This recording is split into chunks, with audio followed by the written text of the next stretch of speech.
Le vélo n'est pas dangereux, c'est ce qui va avec qui est dangereux, c'est les voitures. La ville de La Rochelle est sous le choc après le terrible accident de la route entre une automobiliste de 83 ans qui s'est déportée sur sa gauche pour une raison encore inconnue et le groupe d'enfants qu'elle a fauché. Le bilan est très lourd, une fillette de 10 ans a perdu la vie, plusieurs enfants ont été hospitalisés dans des états graves. Sur les lieux du drame, nous avons essayé de comprendre comment un tel accident peut survenir dans une ville pourtant réputée pour ses infrastructures cyclables. Les 30 km/h ne sont pas respectés, c'est sûr. Ouais.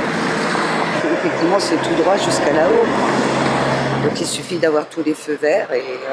Il y a un problème de vitesse, effectivement, ce qui fait que nous, riverains, on est obligés de stationner 2 roues sur le trottoir, sinon on se fait arracher les rétroviseurs.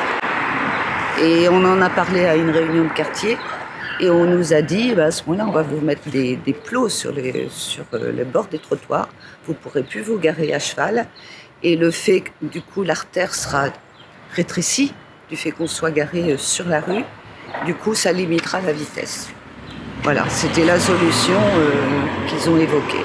Cet accident aurait peut-être pu être évité s'il y avait une piste cyclable qui rejoint celle du carrefour. L'accident a eu lieu sur une longue ligne droite, très empruntée, car elle permet l'accès à une plage. L'axe est normalement limité à 30 km/h, mais aucun dispositif de diminution de la vitesse n'est mis en place. Sur place, certains cyclistes préfèrent rouler sur le trottoir. Je me fais parfois engueuler, mais entre me faire engueuler et garder la sécurité de mon gamin, voilà, le choix est vite fait. Ouais. Ne pas avoir de piste cyclable sur l'avenue de Coligny, avec les voitures qui vont trop vite, c'est trop dangereux pour lui. Un gamin de 5-6 ans, il conduit un vélo, il a un casque, il a tout ce qu'il faut, il peut faire un petit écart. Et c'est peut-être pas les voitures, ça peut être aussi mon gamin qui fait un petit écart, même si je lui ai appris à faire du vélo.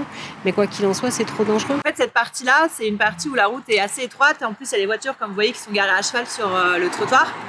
Et c'est un morceau où il n'y a pas de piste cyclable. Donc c'est vrai que quand on est juste les adultes, on emprunte la chaussée. Mais avec les enfants, on se sent quand même plus en sécurité de circuler sur le trottoir. Ouais. J'ai fait une classe verte et j'étais la première, je suis tombée et donc ça me fait un peu peur maintenant d'être sur la route. Alors le souci, c'est que quand vous parlez de piste cyclable, vous avez en face de vous plein de gens qui vous disent « Oui, mais alors si vous faites une piste cyclable, on ne pourra plus stationner ». Ce tronçon a déjà été travaillé par nos équipes, par nos équipes techniques pour faire une piste cyclable. Techniquement, c'est très compliqué. Ici, il n'y a que des maisons sans garage. Ça veut dire qu'il faut conserver des places de stationnement. Donc quand on fait une piste cyclable, on supprime des places de stationnement. Et puis il y a un autre phénomène qui est très touchy, excusez-moi l'expression, c'est les arbres. Donc si on fait une piste cyclable, ça veut dire qu'on enlève il faut travailler les places de stationnement, il faut travailler les arbres pour les replanter, etc. Donc techniquement, cette portion-là, elle est difficile. On peut pas dire que ça soit un point noir, c'est un point sur lequel il va falloir qu'au plus vite, maintenant, malheureusement, ils trouvent une solution.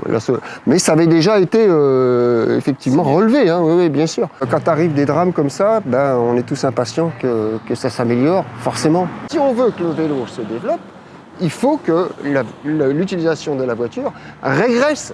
Et c'est tout. Ça ne peut pas être autrement.